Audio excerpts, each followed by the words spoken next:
Now, after I've paid my tithes, all this offering and first fruits, all this seed, is it also necessary? I mean, I'm already paying my tithes. Why can't I just be giving God whatever spare change I have in my pocket, maybe like 100 naira whenever I feel like? Must I always give offering? Is it not too much? I will pay tithes, I will pay offering. Then we come again. Thanksgiving is coming very soon. I will pay Thanksgiving. When I finish Thanksgiving now, I will pay first fruit seed. Why are they always demanding money? Is it, you know? These are the questions that a lot of people actually have. So I want you to also explain. Now, going away from tithe, what about giving? Are there actually scriptural foundations that say we should do all these other givings? Or are we all just trying to, are people extorting in a sense from believers? Is this just a gimmick as well? Or is this actually scripturally based? So these are the questions that people have. There are a lot of, in the scriptures, there are a lot of givings, there are a lot of offerings. Talking about wave offering, when you read the book of Exodus, Leviticus, you see all these things are a lot of people's things. But some people will say it's the Old Testament. It's lack of understanding. Luke chapter 6 verse 38 says, give and it shall be given back unto you. Good measure. But look at it. People will take only the gift. That is what they are complaining about. But they don't look at what is the outcome of the giving. When you give, then good measure will come back to you. But the measure that is going to come back to you is not going to be the measure that you gave. This good measure will come back. Secondly, press down, shaking together, running over. Look at it. Let's look at analytically. You gave one, that is only one. I mean, look at the outcome. Good measure, press down, shaking together, running over. 4 different responses to your giving. Somebody will understand that giving will make him to be greater. He won't contend against giving. Giving is living. Giving is living. You guys, giving is living. Wow. I'm telling you the truth. Look at this scenario now. Look at Jesus Christ. The Bible says in John 3 verse 4, consume not that he gave. That's true. He gave only one seed, Jesus. And you see how many Jesus says all over the world. Yeah. God was telling us the principle of giving. Seed time and harvest. Don't give, you cannot harvest. You talk about, look at the economy, look at the way things are. Nobody is not just starting. Check the scriptures. In the time of Abraham, there was a famine. That's true. In the time of Isaac, there was a famine. Are you hearing me? Even Joseph, all through the Bible, there were a lot of. But look at what believers need to understand. I want to encourage everybody. The time of famine or drought or scarcity or economic crunch is the advantage opportunity for believers to prosper to the next level. Look at the case of Isaac. Say there was a famine in the land. Not say apart from the one in the day of Abraham. So it was worse than his father's day. And inside the same time is when Isaac now prospered. Chapter 26. Yeah. Look at the case of Joseph. The Bible says Joseph, during the time of famine, when there was going to be a drought in the land of Egypt, that was when his idea, all the potentiality that God has deposited in him, that he didn't understand. That it is going to be in the time of famine that his potentials will come to full expression. May I announce to you guys, the time of famine, economic challenge is an opportunity for anyone that knows God. It's a time where God will begin to give some novel ideas on what you can do to outshine the universe, so that they will now say, how are you doing? And they will come to you for answers, just as the Bible says. So that God's name will now be glorified. You know, they came to us and said, well, you guys, how are you doing it? You are greater. And Isaac was greater and greater. Yeah. And also the Philistines envied him. Until you may become envious, you have not started as a Christian. People must envy you by the use of what is. But what is going to bring it is your obedience to giving, divine instruction. So giving is not just something that can go by like prayer and fasting. No, you have to obey. You have to obey the covenant. You have to follow. Finances, give some things, You are in the church, for instance. You have never thought about it. And maybe the man of God is just preaching. And just add, give all the money you have. That is a very serious thing for somebody to That's a very hard thing. But you know what? You know what? Satan cannot tell you to give. He cannot tell you to give anything to God. So when you have that kind of prompt, you know it's not what you have premeditated. Know that something is behind the scene that God wants to. But should there also be a balance to this? Because is it possible that because of some of the giving messages that people have had, they've seen God as a yes, kingdom investment, but they've seen God as a give and take, as a okay, God, if I give money doubler, God, if I drop 5k now, I'm expecting that before I leave service today, somebody will meet me, say, sister, I just want to bless you with 10,000. No. Some people have, because of this, so there needs to be like a balance. So what is the balance? God is not a double. God is not a money changer. Not a money changer. He is not into lottery. Yeah. Do you understand? But because of some negative teaching that's what I've had, that is what made them talk like that. So at times some people give out of impulse, maybe out of their sensationalism, they have been high. So no, it is not in the high. You understand? It's not in the high. You understand? So there are, I know there are some times when some movie stars, to just hype people to make them. Those are some of it that's taking this all this feedback, that's it. Yeah. But please, giving, you don't need to give under compulsion.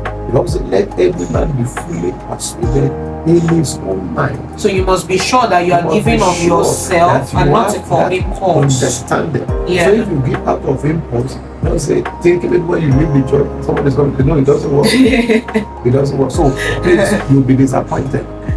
But in order not for you to be disappointed, just let every man be fully persuaded. But once Scripture says, be sure. According to the, let there be first a willing man. In the book of 1 Corinthians. A cheerful giver. Is it a willing mind? A willing mind. Yeah. Not by coercion. That's true. Exactly. That's true. That's true. Is it let it be a free will? That's true. Because you are a free will agent. If you are persuaded, then God will pay you back. But that payment will not be instantaneous. The payment is not okay. I put in so much for this, I'm expecting so much. No. It doesn't work with you. Don't want it, so you should understand too. When you give money, the reward that is going to come might not be money. It might be a car that God is going to give me somebody's account. It can be even husband. Hey, that's what it does. It can be an open door intellectual.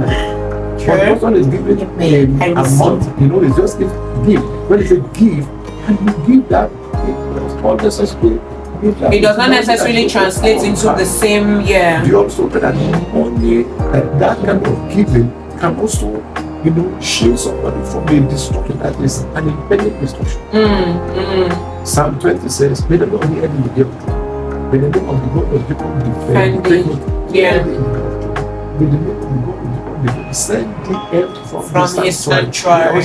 Remember all thy offerings and thy own sacrifices. Psalm 20 from 1 to 3. So what is it talking about here? The money you give to pay can be a defense mechanism, or what I say, a security against maybe a kidnapper, maybe a defense against one terrible person in your place. Even death. You remember that story of, is it Tabitha or Dorcas? Yes. That the church people, they were saying no, she cannot die because she has given so much. And it brought her back. Yes. The people were like, no, that healing she was getting. The thing that the lady was doing that time, it's not what she got back, but she got black. Yeah. See that? Look at the case of Hezekiah. You have heard the story of King Hezekiah. Yes. If you read the story of Hezekiah, it's very good. So the guy was all out for the kingdom purpose. So God sent Prophet Isaiah, renowned prophet, to tell this man, you will die. You should go and take care of his house. Do you know what Hezekiah did? He just turned to me and said, don't be like that. I've served you. I was not looking at what God did. People did a lot of reform, put a lot of things in place. In the temple, a lot of disorder. And see what did he do? Then God now went into his wife and said, this guy has challenged you and said, God, look at my father, I can't die now. Yeah, and there's so many stories that is sorry to stop. There's so many stories. I think David, for example, who wanted to build the temple. The Bible calls him a man after God's heart. God said, no, you will not build the temple because you have blood on your hands. And what did David do? He went to go and pay, like deposits down all that is needed, every single thing that was needed. And his son followed in the same footsteps, even though along the line he lost it, but he started right. He offered 1,000 bulls of 1,000 cows. That's a lot. That is even the beginning of money. That is the beginning. If you look at 2 Chronicles chapter 7, he gave 120,000 cows. Sheep, 100,000 sheep. Wow. If I get this people, you can just that's low. You know how much they're selling around in the market. So one day I did the calculation all the year. They into billions of their time because of the society today. And you know the way they do in those days, they will be slaughtering and the money, and the smoke will be going to God. So not only do they just give, they don't give and leave the thing here, they will ensure that the name is not hard and they burn it. It is the smoke that has in those days. So if people understand the kind of you are giving those days. I imagine somebody killing 120,000 sheep. And the thing how many sheep is left in the world? As they are spotted, one is burning, anything. The smoke. Wow. So it's a sacrifice. Wow. Understand? Not only does it depend on their financial support, they are energy to put all that energy into sacrifice. That's what it's a burnt sacrifice. So people don't understand that. The Bible says in Deuteronomy chapter 2 that we should not be a living sacrifice unto God. Some people have not got into that level. That is why they have been challenged with finances. To be a sacrifice. A sacrifice in our African side, when they do sacrifice, they say they kill a goat and put in one sanctuary. Yeah. A sacrifice doesn't live. That's true, it dies. It dies. So people have not died to they've not died to self. They have not died to covetousness. Yes. That is why the challenge about it. And the truth is, it's also in a sense a poverty mentality, because if you cannot give 10 naira, 100 naira, 1,000, 10,000 from your salary, from whatever it is you are earning, when you get the millions, you won't be able to give. You will feel like you have to hoard. And it will be like the story of that rich man. And the Bible said, oh yeah, now that, I have now attained, let me now build bigger silos for myself. Let me now dwell. And God said, this night your life will be required of you, because all the wealth he gave us actually is not for us to house it everything alone. We must be able to give to the church, to the work of Christ, and also to other charitable bodies. There are people that are struggling around you that need this money. So that is that analogy that you always talk about, and I want you to say that thing about closing the hands and opening the hands. Yes, is the way where you're somebody who has, they call it, akago. The Igbos call it, means he just hold the thing, he doesn't want it to release. And if you don't release, you can't progress. You understood? So akagon by Igbo, explanation is somebody who is stingy, only self-centered. He doesn't think of any other person. That is akago. It's always close. But when you close your hand like this, you cannot receive anything. If I close my hand, you will close and you are telling me, yes, you're even telling me you don't need me. If I close, if I want to give you want to give me a Bible.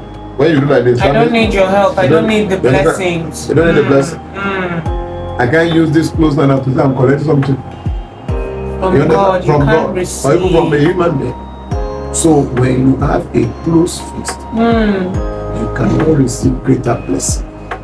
Is that clear? Yeah. You can't receive greater blessing. Yeah. There is a scripture I was trying to quote. Yeah. Proverbs chapter 11 verse 24 to 26. Okay. So I will quickly read. Say there is he that scattereth. Proverbs 11 24 to I will put the scriptures there. Say there is he that scattereth and yet increaseth. Take note. And there is he that withholdeth.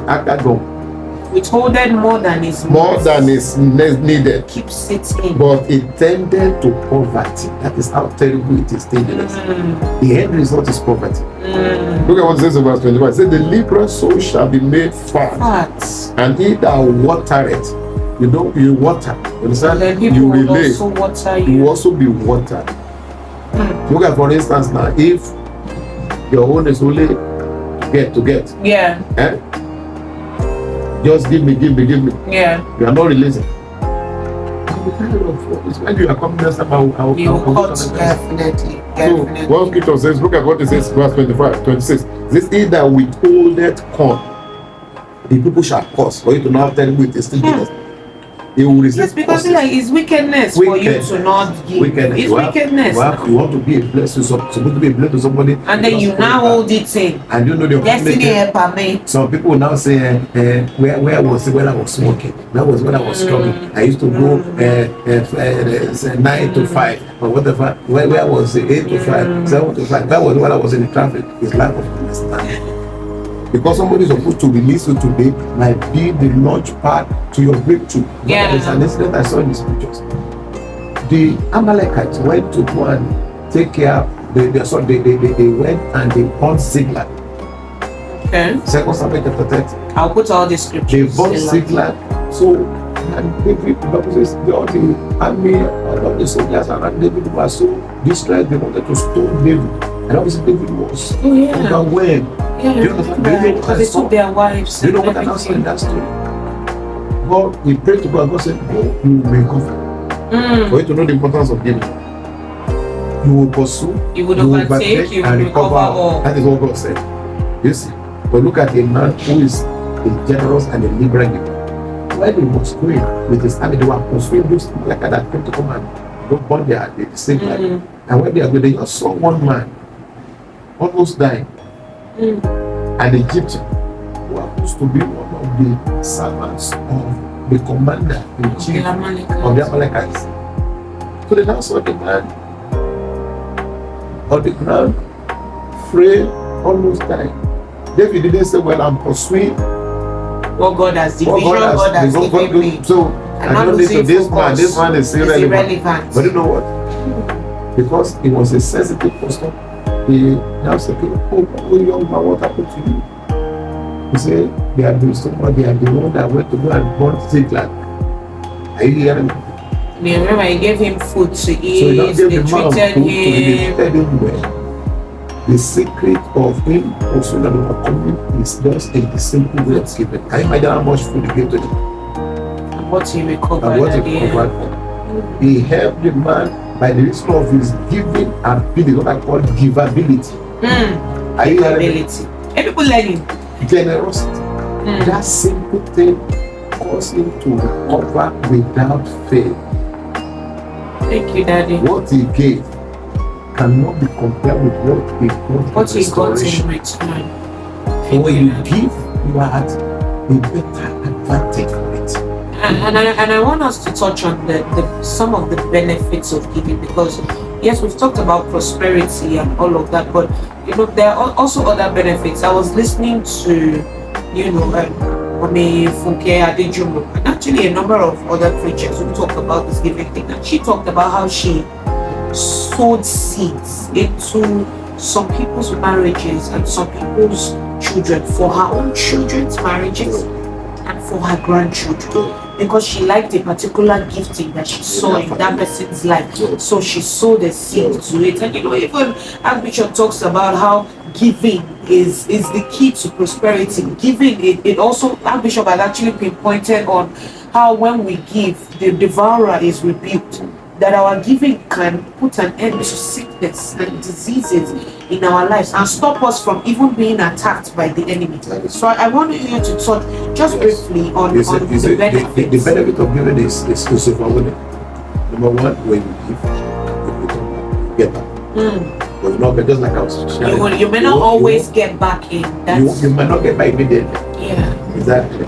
Just like I was trying to, there was a teaching I was doing one time. There are different kinds of seed, different kinds of crops. I want to call cash crop.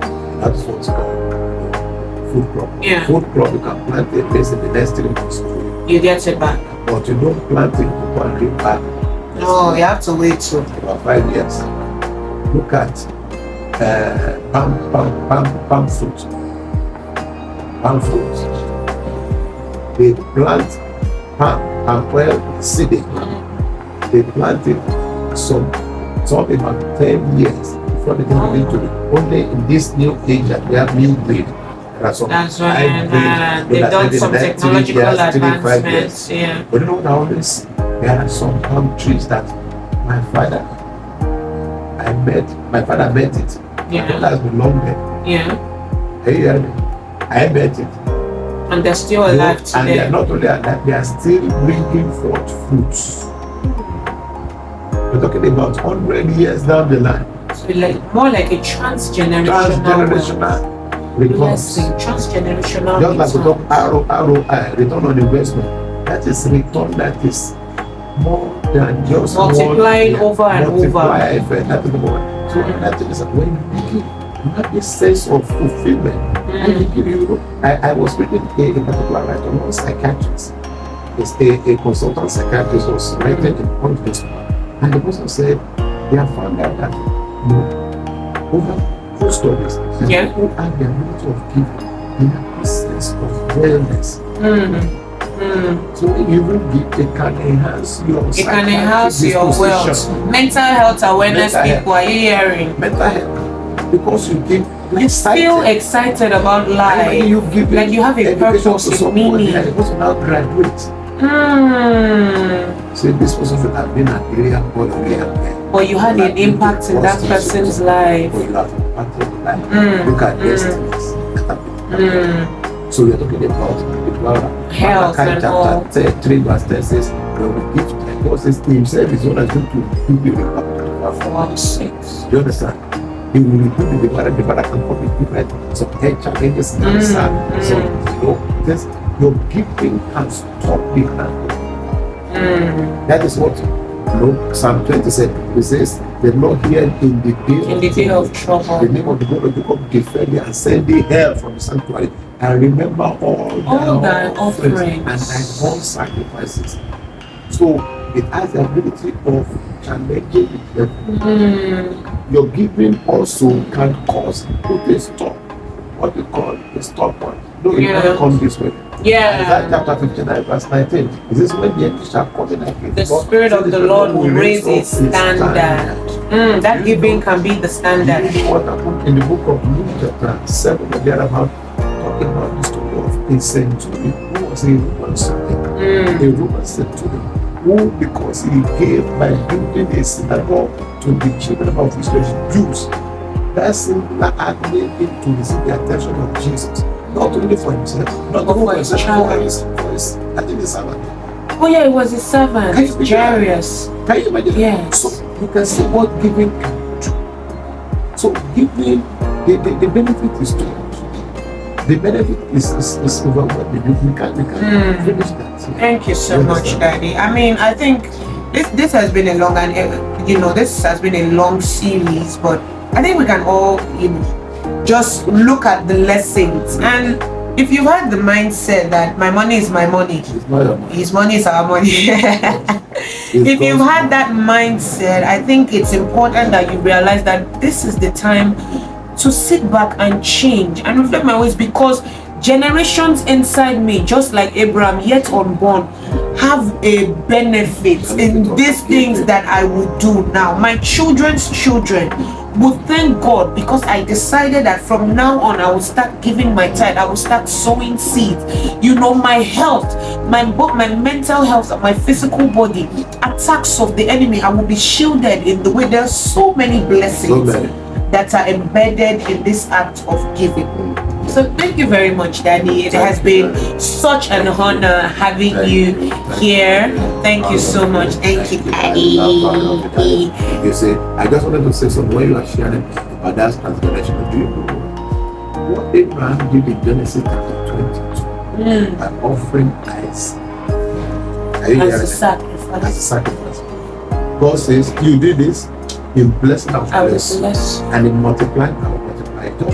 Just came to what you are sharing. You know, the nation of Israel today. Yeah. That is the same covenant blessing they are reaping. How many years ago? Thousands of years ago. Before Christ. Are you hearing me? Yes. Thousands of years ago. Check the economy of Israel. Anywhere an Israeli is today, check the economy of US. Check how many people are Israelis. You understand? They're always prospering. Always prospering.